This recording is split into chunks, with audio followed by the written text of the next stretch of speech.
En función de todo lo que sabemos, cómo se desarrolló esa operación, los videos que dan cuenta de la intención de rendirse, de entregarse por parte de Óscar Pérez y sus compañeros, la participación de unas pandillas de delincuentes armados que operaron con la Guardia Civil, con la Guardia Bolivariana, al igual que con el Ejército, y la manera como las evidencias que surgen a partir de las autopsias, digamos de los certificados de defunción precisamente, que muestran que muchos de ellos tuvieron un tiro en la cabeza. Todo eso sugiere que estamos frente a unas ejecuciones extrajudiciales.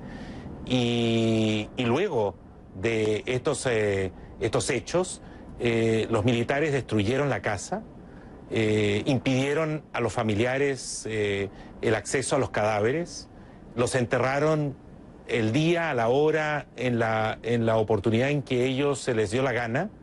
No ha habido realmente una investigación al respecto, y lo cierto es que en Venezuela, un país donde el Poder Judicial y el Ministerio Público son instrumentos del Ejecutivo, están completamente cooptados.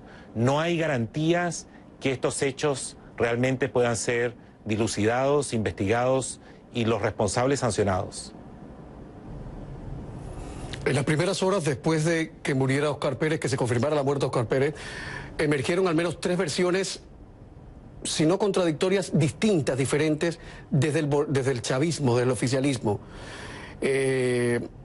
Ahora, hay uno de los videos, estamos hablando de videos que están obviamente en redes sociales. CNN no ha podido de manera independiente verificar la exactitud, la veracidad de estos videos, pero hay uno de los videos donde aparece alguien maniobrando con un RPG-7, un lanzacohetes. A mucha gente le ha llamado la atención el uso de un arma como esa, porque es un arma de guerra, un arma contra tanques y que se use contra civiles. ¿Qué usted cree de eso, señor Vivanco? Camilo, si ese video logra verificarse, sí, es cierto, claro. Estamos evidentemente ante una desproporción absoluta en el uso de la fuerza, total.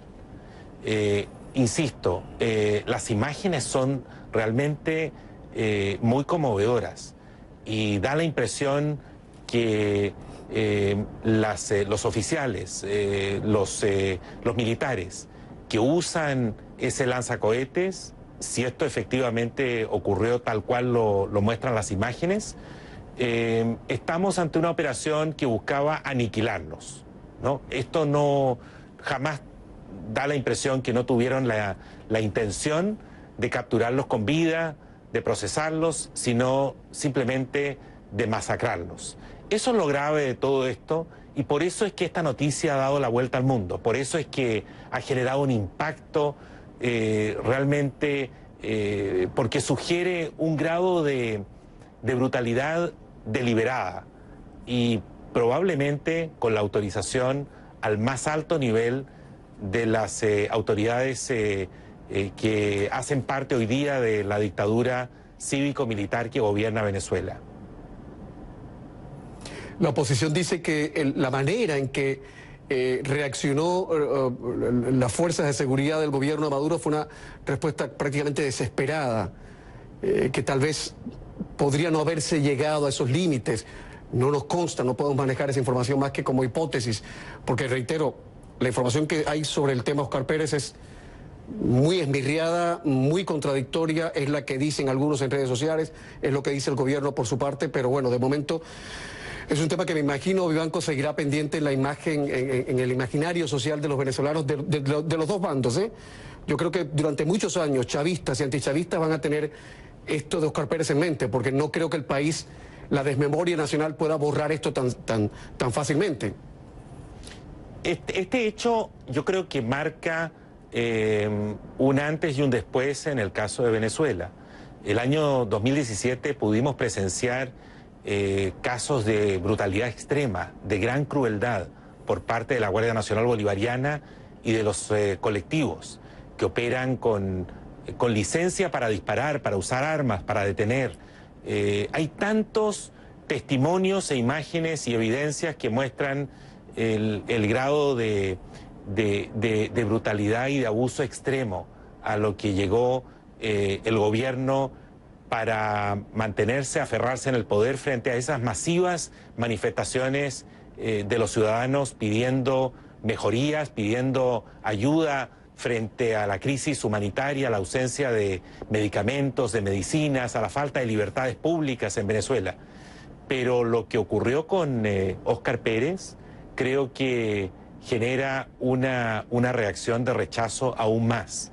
De hecho, hay una alusión hoy en el comunicado final del Grupo de Lima que se reunió en Santiago, exigiendo investigaciones y protestando por lo que ellos califican como ejecución extrajudicial. No lo desarrollan del todo. El comunicado está dirigido fundamentalmente a rechazar en términos tajantes esta última trampa del régimen, que es intentar fijar unas elecciones presidenciales sin condiciones, con presos políticos, sin libertades, sin verificación internacional, es decir, como acostumbran, garantizando el resultado, garantizando eventualmente un nuevo fraude. Ese pronunciamiento es muy fuerte, es muy duro, por parte del grupo de países que conforman esta asociación llamada Grupo de Lima. Me habría gustado que a raíz justamente de lo ocurrido con Óscar Pérez, los gobiernos democráticos latinoamericanos se hubiesen sumado a la Unión Europea, a los Estados Unidos y Canadá, y hubiesen decidido aplicar sanciones individuales a las autoridades en Venezuela, a las autoridades cívico-militares, a las autoridades judiciales con cancelación de visas y congelamiento de bienes. Ojalá ese sea el próximo paso, porque sobre la base de declaraciones, por duras que sean, no se van a conseguir progresos en Venezuela. Vamos a salir de esto una buena vez, ha dicho el presidente Maduro respecto a las elecciones presidenciales, y lo ha dicho como si fuese un lastre. Señor Vivanco, antes de ir a publicidad, ¿usted cree que una acción militar del gobierno de Estados Unidos solucionaría la crisis en Venezuela? ¿Usted cree realmente que Donald Trump está interesado en Venezuela? Yo creo que Trump está genuinamente interesado, al igual como está preocupado por Corea del Norte, por Irán.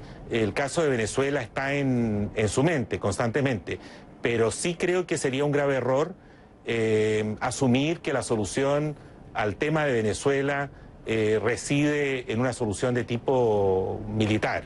Eso no va a contar con la anuencia, con el apoyo de gobiernos democráticos latinoamericanos. Yo creo que la solución para la situación de Venezuela supone el ejercicio de los derechos civiles, es decir, la desobediencia civil, las manifestaciones masivas como se dieron el año pasado, acompañadas de sanciones y una presión muy, muy fuerte hacia esa dictadura. Señor Vivanco, le ruego que espere unos minutitos. Van a ser 3 minutos nada más de publicidad y luego seguimos hablando de lo que ha dicho Maduro, por cierto, que dice que está listo para firmar lo que él llama el preacuerdo con la oposición en los diálogos de República Dominicana, que algunos llaman abiertamente diálogos de sordos. Estamos de vuelta en 3 minutos con el señor Vivanco.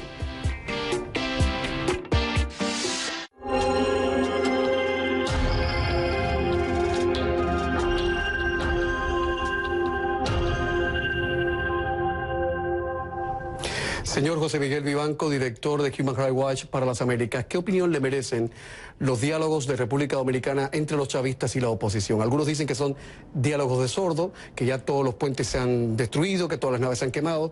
Otros creen absolutamente lo contrario. ¿Qué cree usted?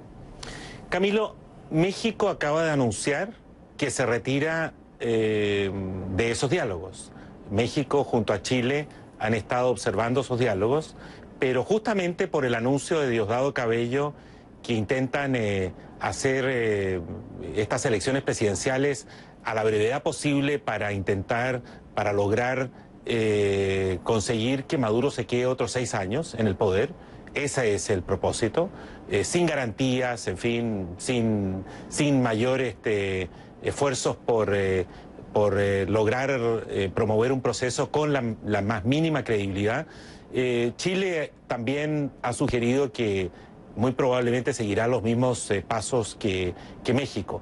A mí me parece que los diálogos entre oposición y gobierno, existiendo una asimetría tan grande entre un gobierno que concentra todo el poder, que es el responsable de la catástrofe que sufre Venezuela, no solo desde el punto de vista humanitario, sino también desde el punto de vista social y desde el punto de vista, obviamente, de los derechos humanos.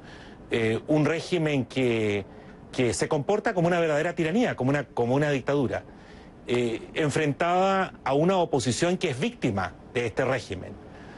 Yo me pregunto, ¿qué concesiones le puede hacer la oposición en este diálogo a un gobierno que es justamente el responsable por el descalabro que sufre Venezuela de todo punto de vista? Por ello es muy importante que si se adelantan este tipo de conversaciones o negociaciones, existan precondiciones, como por ejemplo la inmediata e incondicional liberación de todos los presos políticos, el respeto pleno a las tareas y funciones y poderes de la Asamblea Legislativa, es decir, del Congreso de Venezuela, el que se permita ayuda humanitaria. Si esto es, Camilo, esto es criminal. El régimen, por razones estrictamente ideológicas, se niega a aceptar que hay escasez de alimentos y medicinas. Y entonces la comunidad internacional, que tiene los recursos y puede apoyar, no puede apoyar a Venezuela, no puede apoyar a los más vulnerables, a los más pobres, que requieren de estos apoyos. Si no hay una agenda, un cumplimiento de unos mínimos requisitos, a mí me parece que esas negociaciones, esas conversaciones no tienen mayor sentido. Y de hecho, hasta ahora no han mostrado el más mínimo resultado. Pero dice Maduro que está listo para firmar un preacuerdo, así le ha llamado, entre oposición y gobierno. Un preacuerdo que habrán acordado. Yo creo que estas son todas operaciones dirigidas a ganar puntos a nivel interno, confundir a la opinión pública nacional e internacional.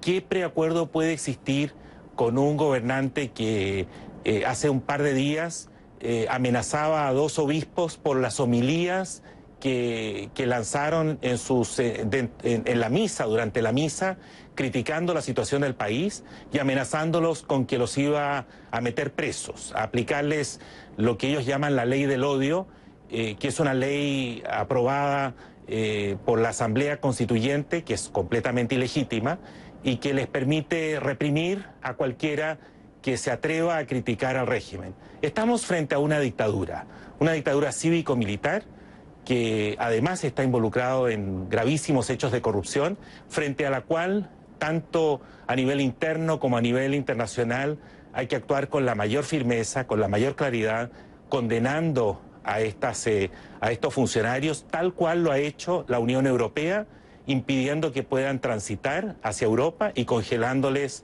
los bienes mal habidos, las cuentas corrientes que tienen tanto en Europa, hoy día en Canadá y también en los Estados Unidos. Señor José Miguel Vivanco, director ejecutivo de Human Rights Watch para las Américas, muchísimas gracias por haber estado con nosotros esta noche. Muchas gracias, buenas noches. Al contrario, un placer estar con ustedes. Muchas gracias. De más está decir que las puertas de este programa y de este canal permanecen completamente abiertas de par en par, para en el supuesto caso, en el presunto caso, en el hipotético caso de que algún funcionario del gobierno del presidente Nicolás Maduro quisiera dar su versión sobre los hechos, pues están abiertas las puertas. Desde el defensor del pueblo hasta el fiscal general, incluso el presidente Maduro, si se animara a hablar con CNN en español. Porque en este canal y en este programa estamos en contra de los monólogos. Aquí caben todas las voces. Mañana regresaremos con más historias de vida, con más declaraciones, con más entrevistas, con más casa de cita. Una hora de televisión para contar y para celebrar las cosas buenas de la vida. No solo las buenas, también las que no son tan buenas. Será hasta entonces, muy buenas noches de corazón y lo de siempre. Que la buena suerte nos acompañe a todos. Chao.